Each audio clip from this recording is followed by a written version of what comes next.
And Kilimanjaro is only 15 minutes.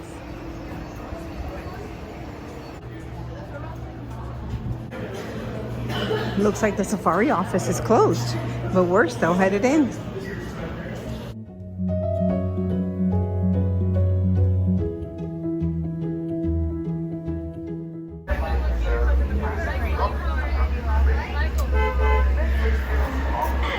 Sun awarded, and as we say here in Harambe, Twin Day, which means let's go.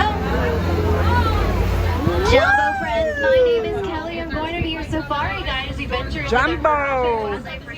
and thanks so much for joining us here. Just a few friendly reminders before we head on into the reserve. Please remain seated at all times. Keep your hands, arms, feet, and legs inside the truck at all times. If you guys are holding on to anything valuable like hats, sunglasses, cell phones, or camera, Swahili for the very little forest. In there, we'll see lots of different animals with great camouflage skills. They're pretty shy in reserve, so like to use their camouflage skills to hide in bushes along the tree lines.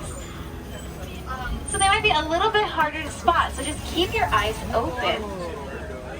Looks like we can see our first animal spotting up ahead. On the right-hand side, you can see two okapis back there. Your kudu getting some snacks right now. She's a female greater kudu since she doesn't have any horns. Only the males will grow these very long, impressive horns, about 6 feet from their head. So pretty easy to tell the difference between male and female. They share that in common with their eye out for anything across the river. Sometimes black rhinos like to call home, kind of look like rocks with their camouflage skills. Now, it's very rare to see a black rhino in the wild. If you do see one, they're most likely going to be by themselves, but they are an endangered animal. There's less than 5,000 in the world today due to deforestation of their homes and poaching of their beautiful horns. Now, like most rhinos, their horns are made out of keratin, the same thing our fingernails are made out of. So when they are poached for those horns, it's a misconception. They're not valuable to sell at all. It's like selling a human fingernail. You're not going to get any money for it. So supporting conservation efforts to stop deforestation of the forest, as well as poaching of their horns, is the best way we can keep these beautiful animals alive and in the wild. So that's a reason why on the reserve, sometimes you won't see them around here, but that's because you won't see them in the wild very often at all. Looks like we have a bongo up ahead. It's going to get kind of close to our truck unless it decides to cross the path, which often they do. Bongos are known to be the ghosts of the forest because of how well they can maneuver without being seen or heard. They have these beautiful top hairs on their back that actually stand up when they're alarmed or scared or hear something. Looks like we're going to be here for just a little bit. The bongo is deciding on which way it wants to cross. The bongos are crossing. What is it?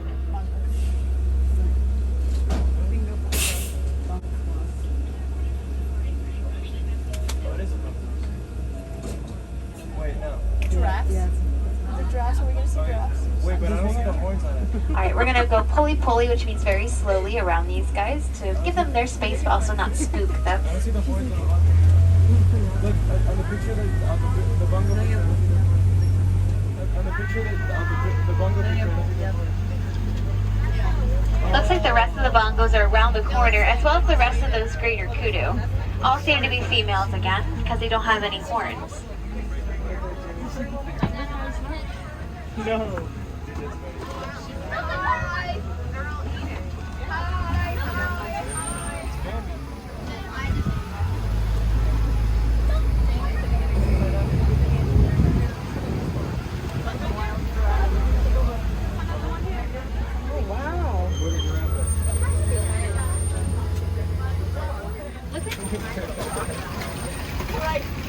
Now, hippopotamus can actually hold their breath for about 8 minutes at a time.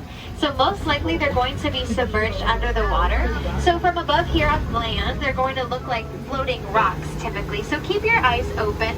They might be a little bit harder to spot under the water because they can blend in really well.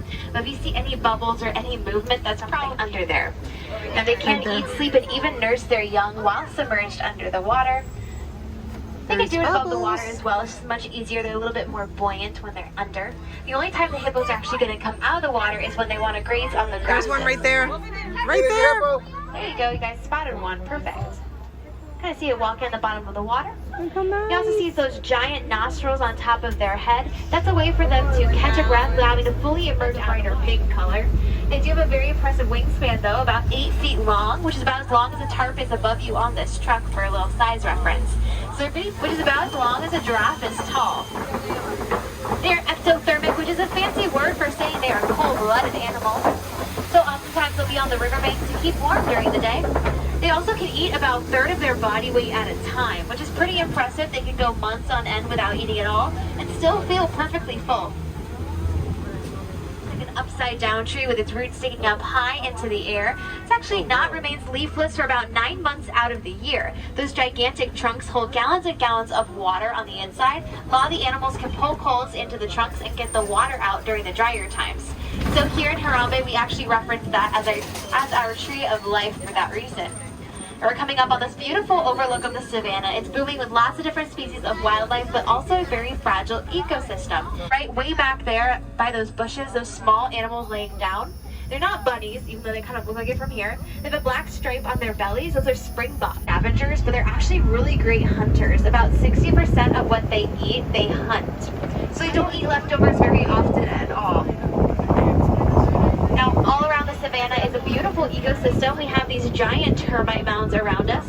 Termite mounds are made out of 3 key ingredients: saliva, dirt, and dung. They're almost as hard as concrete, though.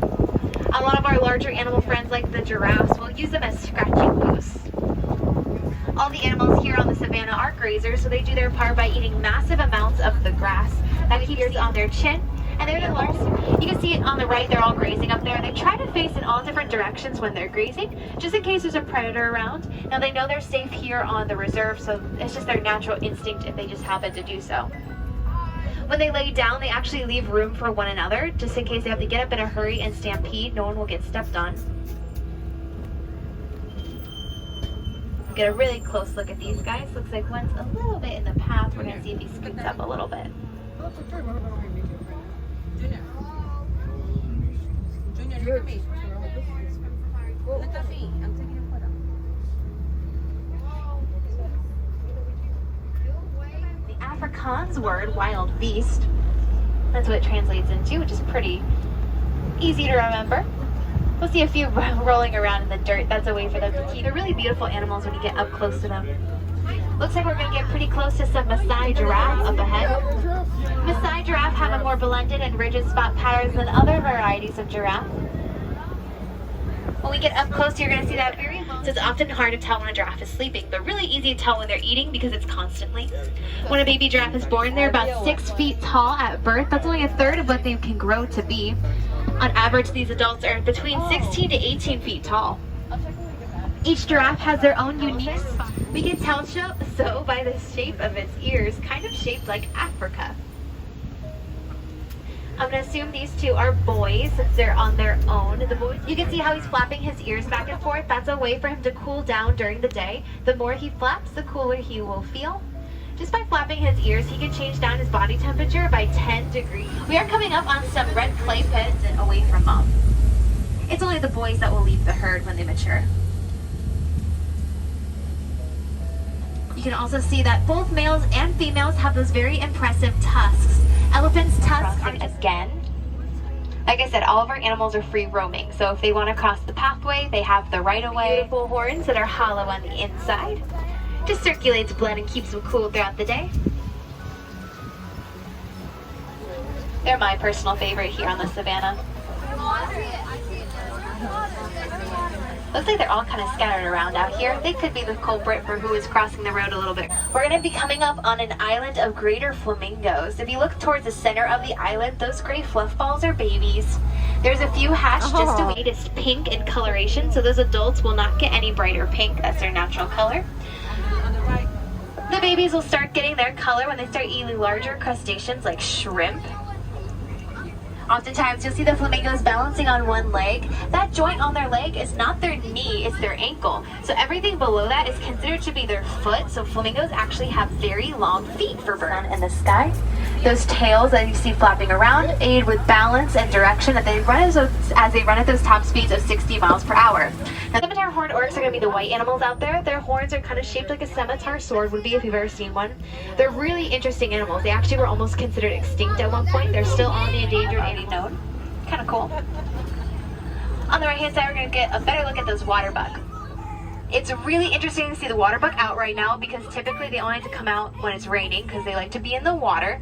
Sadly, they are the stinkiest animal here on the reserve. They stink, they reek. On their coat is a very greasy like substance to help them repel the water that they're in all the time.